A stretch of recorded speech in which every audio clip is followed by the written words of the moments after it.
COVID has been a real problem for us here at the Infographics Show. As you probably noticed, we haven't put many challenge episodes out in the last 9 months or so, and well, that's because it's really hard to challenge our least important writer and your favorite lab rat to do anything because he can't be around people. Then we got the idea, what if we sent him somewhere with no people? So we sent him to go live 3 days out in the desert, where the only things he could infect with COVID were spiders, scorpions, and dangerous snakes. Alright fans, I gotta say, it's good to be back and doing challenges again. COVID has made life unbearably boring. And let me tell you, nothing tests your love quite like forced quarantine together. Luckily, the girlfriend and I are each other's best friends, but when I got the challenge to go out into the desert for 3 days, well, let's just say she was less concerned with my safety than she's been in the past. So, Infographics sent me out to the desert for 3 days, and seeing as I'm writing this, I obviously survived. How did it go down? Well, in some ways, easier than expected. In others, much more difficult. The premise was simple. I got dropped off at a spot somewhere out in the Nevada desert just over the border from California. My pickup location was exactly 60 miles from my drop-off location, and I had only a map and a compass to get to my pickup. I wasn't dropped off nearly naked like I was when I did my forest survival because the desert is much more lethal than the forest, so I got a few essentials. I got exactly 2 canteens of water, totaling 4 quarts. Seeing as doctors recommend you drink 3 quarts of water a day, you can already see a problem with that math. The name of the game would be conservation. I also got 1 single and very thin emergency blanket, along with a hunting knife because the California and Nevada desert have coyotes. Though, me personally, I'm far more worried about feral pigs. Any hunter in the world will tell you they're more scared of wild hogs or feral pigs than they are of even bears, because those things are absolutely vicious. Lastly, I had a signaling mirror in case things get really bad. Day 1, I got dropped off at my location at 6 p.m. and from that moment on, I had 72 hours to get to my pickup 60 miles away. Now right off the bat, let me make a disclaimer I made on my last survival video.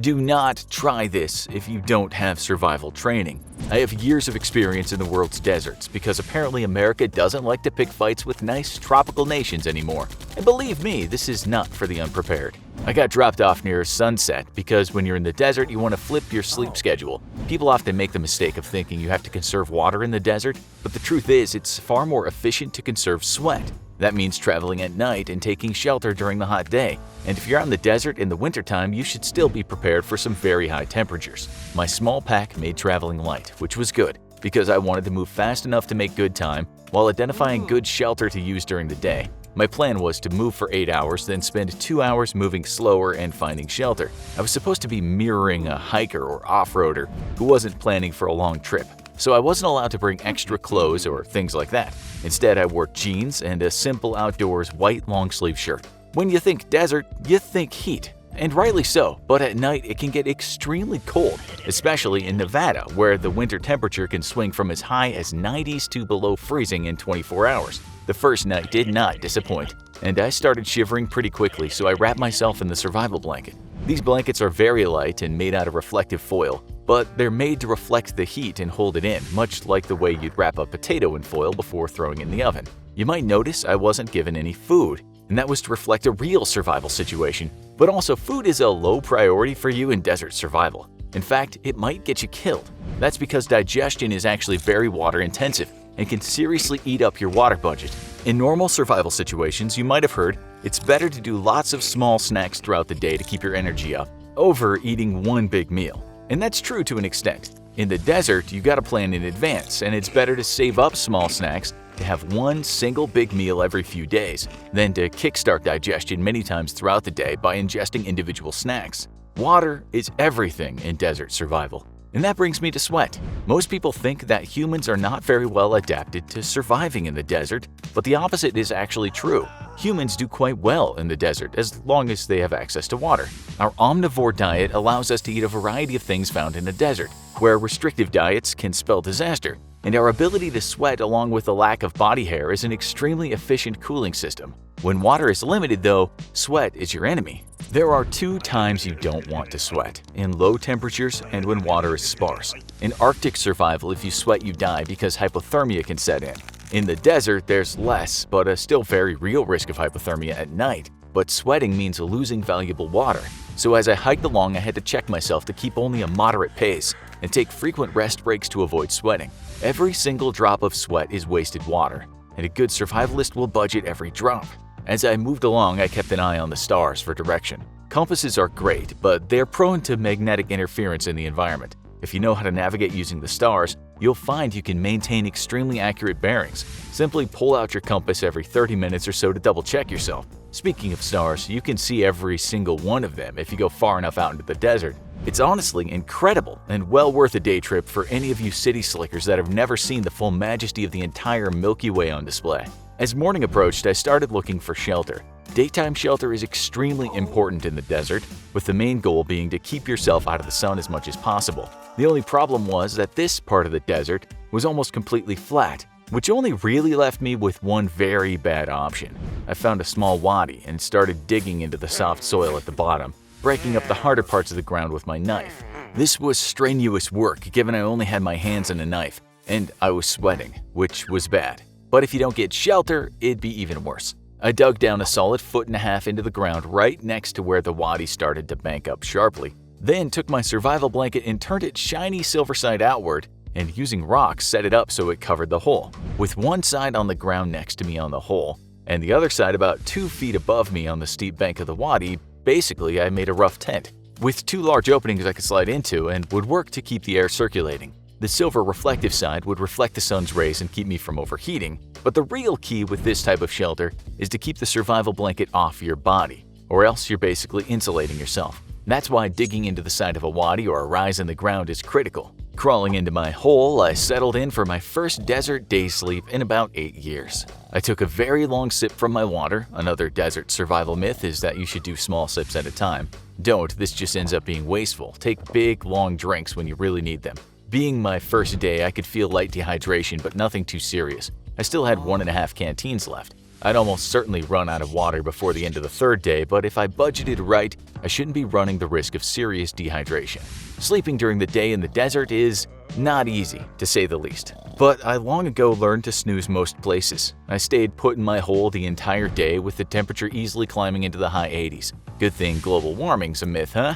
Also, 2 scorpions crawled into my sleeping hole, deciding that it was a good place to hide from the sun. I crushed both their heads, bit off the stingers, and threw them in my pack. If I got enough scorpions and other bugs, they'd make a good snack once I had a sizable enough meal that it was worth using up the water to eat it. That's another thing about survival, you have to be an opportunist. You don't know what tomorrow will bring, so if an opportunity for materials or food presents itself, take it. Today I got 2 scorpions. I might not find anything else to eat for the next 2 days. Or my pickup might get into an accident and leave me stranded for days more than I planned.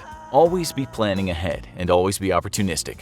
Another good reason to sleep as much as you can is because, well, laying in a hole is boring AF. And that's another military survival tip for you. Sleep as much as you can. Not just for energy, but also to avoid mind-numbing boredom. As the sun started to go down, I very happily crawled out of my hole. My stomach was rumbling, but I wasn't about to waste water on digestion. You can't easily survive while hungry. Most people just don't like the uncomfortable feeling of slow starvation. By my estimate, I made around 22 miles the first night, which was really good progress. The cool temperature helped me control my sweating, allowing me to push myself harder. Also, I'm in good shape, traveling light, and the desert was really flat. I haven't pushed myself this hard in a while though, and I'll admit, COVID quarantine has made me kinda soft around the belly, as the girlfriend is fond of pointing out, as she pokes at me and makes the Pillsbury Doughboy giggle. I could feel blisters forming on my feet, but I'd have to tough it out. The second night was pretty uneventful, to be honest. The desert was so sparsely populated that wildlife isn't much of a threat, at least until you start looking for shelter, because that's basically what it too is doing. The crystal clear night sky is something amazing, and you can see every single star in the sky, and maybe I saw something more. Listen, I'm not one of those UFO types, and I think the idea of aliens flying across the galaxy just to flash some lights in our sky is pretty stupid, but I swear I saw a light for a while that seemed to be moving, well, unnaturally. Then it just faded away. Weird, but I reminded myself that Area 51 is also in Nevada, so who knows what I saw. Speaking of wilderness, here's a special announcement for all you cryptid fans. This spring, I'll be officially undertaking a hunt for Bigfoot, and because you guys have been asking for it, yes, it will feature real camera footage and not just animation. I'll be recording my trip and my findings for all your viewing pleasure. We saw all the comments you guys made in my forest survival video about possibly hearing Bigfoot, and the Infographics show was like, hey, why don't you go find one? So I said sure, and we carefully researched a site in Oregon that's super remote and booming with reported Bigfoot activity. Will the girlfriend be making an appearance? Maybe. I still haven't convinced her yet. She's not really the camping type. But even if I don't get Bigfoot on camera, I'll at least be able to put to rest all those rumors in the comments section that I'm not a real person. Do you know how weird it is to have people say that you don't exist? Anyway, stay tuned for that challenge episode dropping early this summer, as long as Oregon's forests don't go up in flames like last summer. Alright, so night 2 I made really good progress thanks to the desert being so flat and featureless. The day had really taken its toll on me though, and by the time dawn came around I had only a half a canteen of water left. I knew I'd inevitably sweat during the day no matter how much I tried to stay out of the sun, so day 3 I'd likely be running with 0 water. Pushing myself as hard as I was, that was not good news. You can go without water for 3 days before running the risk of deadly dehydration, but that's if you're not really doing much physical activity. I still had over 20 miles to go and I could definitely feel the effects of dehydration from my water rationing. I got supremely lucky on the dawn of day 3 and found a small cave.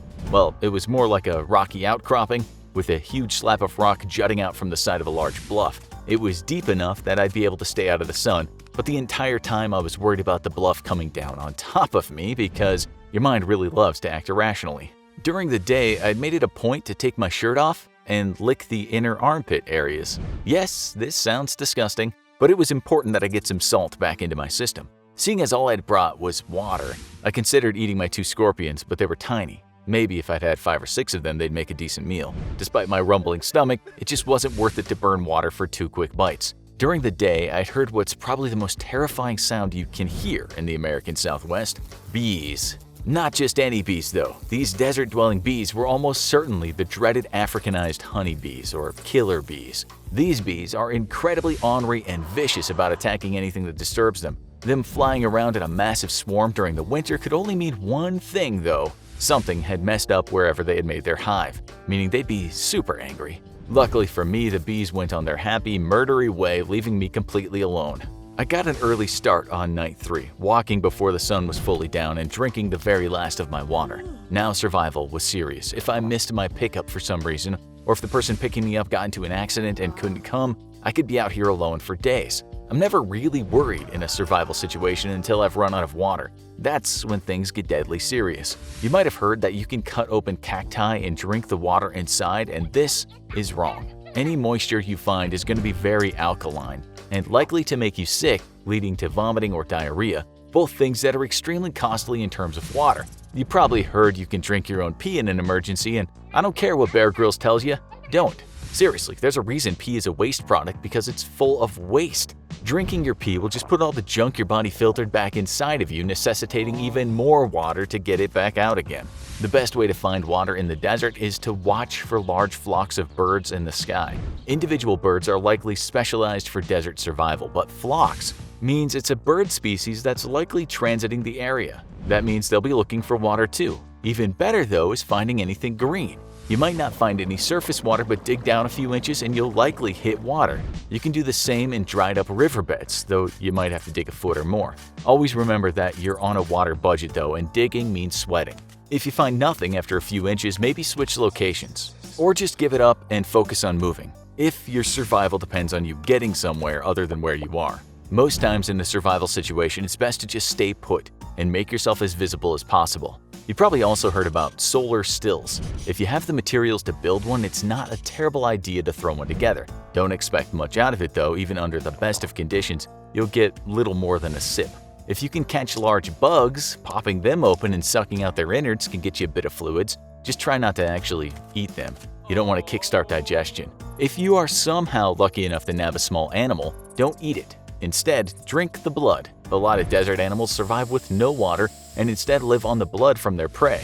Sadly, my third night presented no opportunities for water, and to make matters worse, the blisters on my feet were now fully formed. Your feet are incredibly important in a survival situation for obvious reasons. You want to always keep them dry and should air them out every time you stop for a rest. Blisters can be dangerous because they can lead to infection, so just try to keep them dry and clean.